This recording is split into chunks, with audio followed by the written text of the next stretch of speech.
এখানটা আমার একটাও ভালো লাগছিল না, কারণ এগুলোতে কেমন একটা চিপ চিপ কোয়ালিটির প্যান্টগুলো রয়েছে। কিন্তু রয়েছে মেন্স কালেকশন। যেতে যেতে হঠাৎ দেখি যে রাস্তার পাশে আমড়া মাখা করছে। Hello, welcome back to my YouTube channel. তো আজকে আমি যাচ্ছি একটা জায়গাতে, আর কোন জায়গাতে যাচ্ছি কি না যাচ্ছি পুরোটাই তোমাদের সঙ্গে এই ব্লগটার মাধ্যমে আমি শেয়ার করব। তো তার জন্য তো অবশ্যই ভিডিওটা পুরোপুরি দেখতে হবে। তো দেখো, আমি কিন্তু এখানে রেডি ফেডি হয়ে বেরিয়ে পড়েছি। আর জানো তো, বেরাতে নিয়েই এই ছাতাটাকে কিন্তু আমি নিতেই ভুলে গিয়েছি। আর যে রোদ, বাপ রে বাপ, আমি যদি এই ছাতাটা না নিই তাহলে যা কালো আছি তার থেকেও কালো হয়ে যাব, মানে আমি আফ্রিকার দেশের লোক হয়ে যাব। তো যাই হোক, এখানটায় আমি বাস স্ট্যান্ডে চলে এসেছি বাস ধরার জন্য। আর আমি কিন্তু এটা বেরিয়েছিলাম একদম দুপুরের দিকে, যাতে মানে রাস্তাঘাটে লোকজন একটু কম থাকে। তো যাই হোক, এখানটা আমি বাসে উঠে পড়েছি। আর দেখো, আমার বাসের যে সিটটা আছে, এই সিটটা কিন্তু আমার পুরো ফেভারিট একটা সিট বলতে পারো।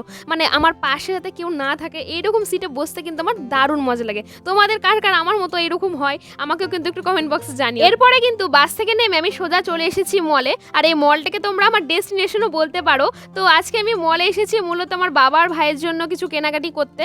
না সেরকম কিছু না, জাস্ট বেসিক কিছু ঘরে পড়ার মতো এরকম টাইপের কিছু জিনিস কিনতে এসেছি। আর ঢুকেই তো আমার এই প্যান্টটা খুব ভালো লেগে গিয়েছিল, সেই জন্য এখানটা আমি ট্রায়াল রুম এটাকে ট্রাই করছিলাম। তারপরে দেখলাম যে না, কোমরের ওখানটা কেমন একটু লুজ হচ্ছে, সেই জন্য ওটাকে রেখে দিলাম। তারপরে আমাকে অন্য একটা দেখাচ্ছিল, কিন্তু আমার ওই কালারটা ঠিক ভালো লাগছিল না। তাই সেখানে দাঁড়িয়ে আর টাইম ওয়েস্ট না করে আমি কিন্তু সোজা চলে এসেছি ওপরে, কারণ ওপরেই কিন্তু রয়েছে মেন্স কালেকশন। দিয়ে সেখান থেকে ভাইয়ের জন্য আমি টি শার্টটা নিয়ে নিয়েছি।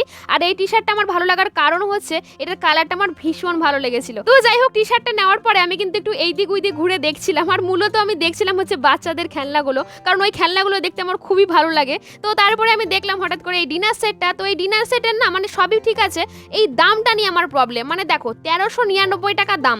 আচ্ছা, 1 টাকা নিয়ে নিলে কি ক্ষতি হতো ভাই, কি ক্ষতি হতো? বা 1 টাকা কমিয়ে ওরা আমাদের উপর কি আহসান করে, আমি তো এটাই বুঝে পাই না। তারপরে ডিনার সেটটাকে ইগনোর করে আমি কিন্তু সোজা চলে গেলাম ভাইয়ের জন্য একটা হাফ প্যান্ট দেখতে। আর হাফ প্যান্ট দেখতে গিয়ে এই প্যান্টটা আমার ভালো লাগলো, সেই জন্য ভাইয়ের জন্য এই প্যান্টটা আমি নিয়ে নিলাম। আর বাবার জন্য মূলত আমি কিন্তু ফুল প্যান্ট নিতে চাচ্ছিলাম, মানে গেঞ্জির যে প্যান্টগুলো হয় না, তো সেগুলো আমি নিতে চাচ্ছিলাম। কিন্তু এখানটা আমার একটাও ভালো লাগছিল না, কারণ এগুলোতে কেমন একটা চিপ চিপ কোয়ালিটির প্যান্টগুলো রয়েছে। তো সেই জন্য বিল টিল পেমেন্ট করার পরে, মানে যা যা আরও ফর্মালিটি থাকে সেগুলো সব কমপ্লিট করে আমি কিন্তু মল থেকে বেরিয়ে এসেছিলাম।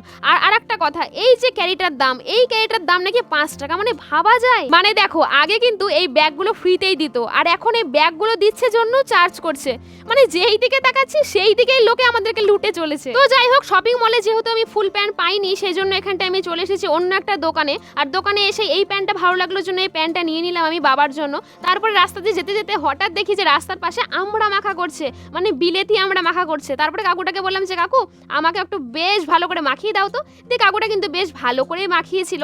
তারপরে এগুলোকে নিয়ে সোজা চলে আসলাম বাস স্ট্যান্ডে বাস ধরার জন্য, কিন্তু বাস ছিল না। দিয়ে অনেকক্ষণ পর একটা বাস আসলো, কিন্তু বাপরে যে ভিড়! আর আমি সারা রাস্তা কিন্তু ওই ভিড়ের মধ্যে দাঁড়িয়ে দাঁড়িয়ে এসেছি। তো যাই হোক, আজকের ভিডিওটা এখানেই শেষ করছি, দেখা হচ্ছে এরপরে কোনো ভিডিওতে। আর আজকের ভিডিওটি ভালো লেগে থাকলে একটি লাইক করে চ্যানেলকে সাবস্ক্রাইব করে দিও। টাটা।